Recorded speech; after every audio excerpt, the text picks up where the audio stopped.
네, 스티븐 비건 미 국무부 대북정책 특별대표가 어제 북한을 향해 공개적으로 회동을 제안한 데 대한 북한의 답변을 기다리면서 방한 마지막 날 일정을 진행하고 있습니다. 오후 출국 시간이 다가오는 가운데 아직 북한의 응답은 없는 것으로 알려졌습니다. 취재기자 연결합니다. 장하영 기자. 네, 외교부입니다. 네, 공개적이든 비공개든 북한에서 아직 답변이 없는 거죠? 네, 그렇습니다. 아직 북한 쪽에서는 아무런 연락도 오지 않은 걸로 알려졌습니다.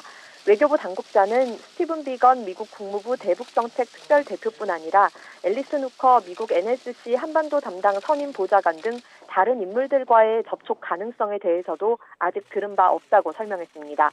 북한은 또 비건 대표의 약식 회견에 대한 공개적인 담화나 보도도 전혀 내놓지 않고 있는데요. 김정일 국방위원장의 8주기를 맞아서 김정은 국무위원장이 금수산 태양궁전을 참배했다는 소식만이 방송을 통해 보도되고 있을 뿐입니다. 비건 대표는 북한의 응답을 기다리면서 오늘 예정된 일정을 소화하고 있습니다. 아침 일찍 묵고 있는 서울의 호텔을 떠나 정부 관계기관을 방문하는 등 일정을 진행하고 있는 걸로 알려졌습니다. 조금 전부터 서울 소재 대학에서 비공개 강연을 진행하고 있는 걸로 전해졌습니다. 외교부는 비건 대표가 공항으로 갈 때 이동 차량에 이도훈 한반도 평화교섭 본부장이 동행해 차량 안에서 수석 대표 협의를 진행할 예정이라고 밝혔습니다. 막판까지 대화 재개를 위해 노력하고 이런 상황을 공유하려는 걸로 보입니다. 비건 대표는 오늘 오후 4시쯤 일본으로 가는 비행기에 탑승할 예정입니다.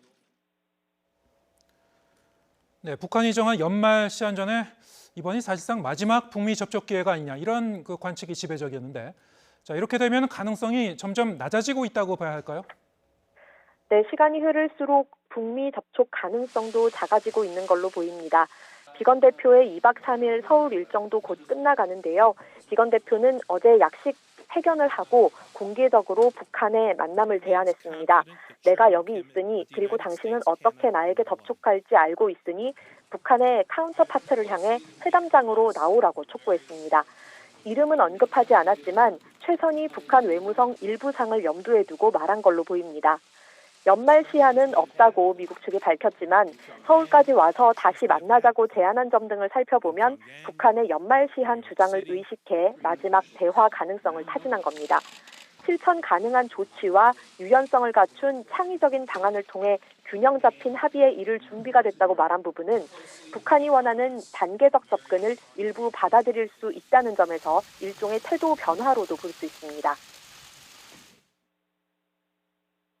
We have offered any number of creative ways to proceed with feasible steps and flexibility in our negotiations to reach balanced agreements that meet the objectives of both sides.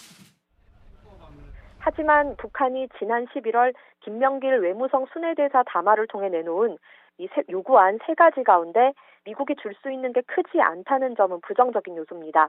3가지 요구는 한미연합훈련 중단과 첨단 장비 반입 금지, 또 대북 제재 완화 등인데 모두 협상의 전제 조건으로 해결하기에는 쉽지 않은 부분입니다. 만일 이대로 북미 접촉 없이 비건 대표가 떠나면 북한이 이달 하순 노동당 제7기 5차 전원회의를 통해 이른바 새로운 길을 향해 나아가는 쪽으로 중대 결정을 내릴 수 있습니다. 지금까지 외교부에서 YTN 장하영입니다.